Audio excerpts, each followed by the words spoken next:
Encephalitis in children. Definition. Itis means inflammation. Encephalo means brain parenchyma.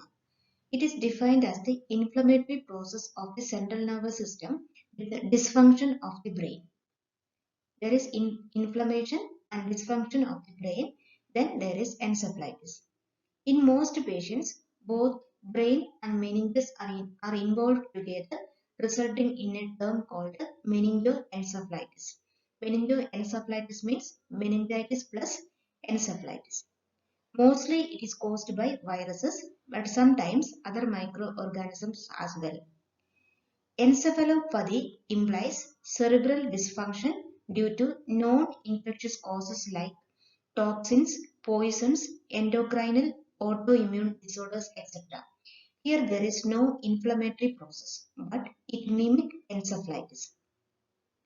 Encephalopathy means dysfunction of the cerebrum. It is caused by non-infectious causes. In encephalitis, it is caused by viruses mostly, sometimes other organisms as well. So it is an infectious process. Then in encephalitis, there is inflammation. In encephalopathy, there is no inflammation. In both cases, there is cerebral dysfunction. Coming to etiology, acute encephalitis is classified into primary and para-infectious based on the infectious organism. In primary encephalitis, there is direct inversion and replication of the virus leading to tissue necrosis. Example, encephalitis due to herpes simplex virus, arbovirus and rabies virus. In para-infectious cases, there is post-infectious inflammatory response characterized by immune-mediated central nervous system damage, resulting in demyelination with the preservation of neurons and their axons. The distinction between primary and para-infectious encephalitis is difficult on clinical basis. In the etiology, there are two types of encephalitis, primary and para-infectious. Primary definitely caused by viruses leading to tissue necrosis. In para-infectious, there is post-infectious inflammatory response leading to immune-mediated damage of the central nervous system. Clinical differentiation is difficult in both cases. Coming to details of etiology, encephalitis and encephalopathy. Already we have seen the basic difference. In encephalitis, it is mostly caused by viral agents. It can be RNA virus, example mumps, measles, rubella, enterovirus. DNA virus, example herpes simplex, CMV, Epstein-Barr virus, Poxo group virus. Arbovirus is example Japanese bee.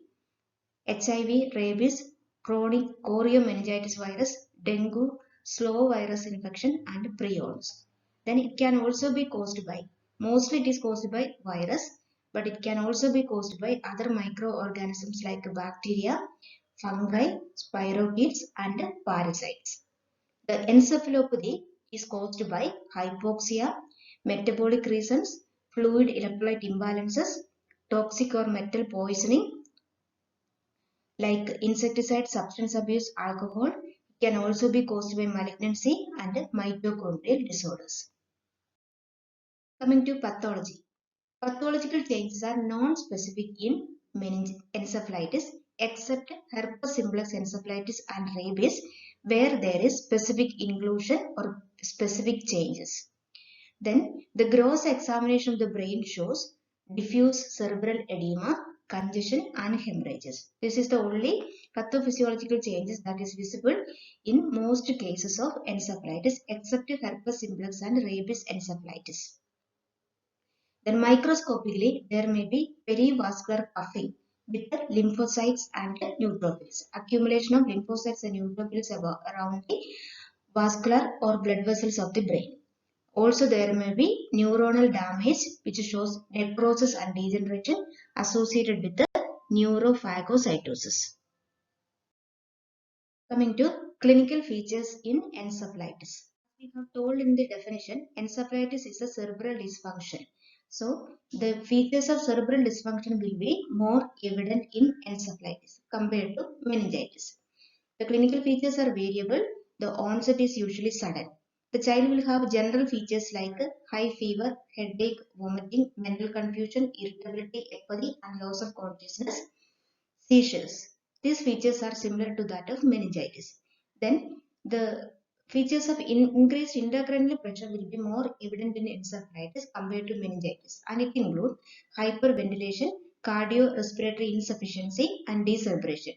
In extreme cases of increased ICP, there will be various palsies like hemiplegia, ocular palsy, cerebellar syndrome, and speech disturbances. These features will be usually absent in meningitis. Also, there can be lateralization to one side and extrapyramidal symptoms. About the details of lateralization and extrapyramidal symptoms in encephalitis, you may read to your medical surgical nursing textbooks. Coming to typical features, there will be increased intracranial pressure as we have seen earlier. Its typical features include papilledema, which is edema of the optic disc, then features of brainstem dysfunction, which shows deterioration in consciousness, pupillary abnormality, ptosis, sixth nerve palsy, ophthalmoplegia, unable to look in the upward gaze or paralysis of upward gaze, abnormal respiration which may include Kine-Stokes respiration and hyperventilation, and bradycardia. Then, in extreme cases of increased ICP, there is herniation. The herniation of cerebellum through foramen magnum may cause distortion and compression of medulla oblongata with severe disturbances in vital centers leading to respiratory and cardiac arrest. Coming to prognosis of the condition, the cause of the illness can be variable from mild illness with a complete spontaneous recovery to very severe form. There may be severe neurological sequelae which may totally incapacitate or disable a child. So, treatment is extremely important in these cases. Coming to diagnosis. The precise diagnosis is arrived by careful history, systemic examination, account or details of recent illness or exposure to toxin. Lumbar puncture must be done. The features of lumbar puncture we have already in the video on meningitis. Also, there is EEG can be taken. EEG shows organism-specific changes in EEG waves. The neuroimaging studies like CT or MRI can be taken to detect the brain abnormality. Also, the blood profile needs to be done, which includes serum electrolyte, blood sugar, urea, ammonia, metabolic screening, serum lactate. Urine checking also is necessary to detect urinary ketone, urinary analysis. Other diagnostic measures include toxicological studies if poisoning is suspected. Then other treatable causes of encephalopathy include enteric encephalopathy, malaria, Shigella toxins, poisoning, diabetes mellitus, and renal diseases. So investigation related to these diseases should be done if there is doubt. Coming to changes in EEG in case of encephalitis. If the encephalitis is caused by herpes simplex virus, there is typical lateralized epileptiform discharges which are called PLETs in EEG. In HSV encephalitis, there is characteristic EEG change that is called PLETs. The full form is periodic lateralized epileptiform discharges, which we have seen already in the EEG while discussing epilepsy in children. Also, there may be diffuse slow wave activity, which shows diffuse cerebral dysfunction. Coming to treatment of encephalitis. In general, the treatment include treatment in ICU. The child needs to be admitted in pediatric intensive care unit, maintain airway, breathing and circulation with appropriate IV fluid, anticonvulsant to treat seizures. Cerebral edema is treated with mannitol 1 to 2 gram per kg, glycerol orally, diuretics, steroids and elective hyperventilation. As we have seen, the child should be admitted to ICU. Airway should be kept patent and assisted respiration if necessary. Hyperpyrexia. The child will have high fever. So hyperpyrexia will be managed with a vigorous hydrotherapy and antibiotic because high fever may lead to further impairment in cerebral function. Shock is managed with the infusion of appropriate fluid, dextran or vasopressors. dopamine or dobutamine may be added to maintain the BP of the child. Seizures, as we have told, it is controlled with the anticonvulsants like diazepam and phenytoin. Then raised ICP is managed with the 20% mannitol given in 30 minutes and corticosteroids such as dexamethasone. Then specific treatment is available only for viral encephalitis that is caused by herpes simplex. The drug is acyclovir. Dose is 10 mg per kg infusion over 1 hour every 8th hour day for 2 to 3 weeks. All other encephalitis, only supportive treatment or general treatment as we have mentioned is important. Coming to prevention of encephalitis, the encephalitis can be prevented by vaccines. 3 types of Japanese encephalitis vaccines are available.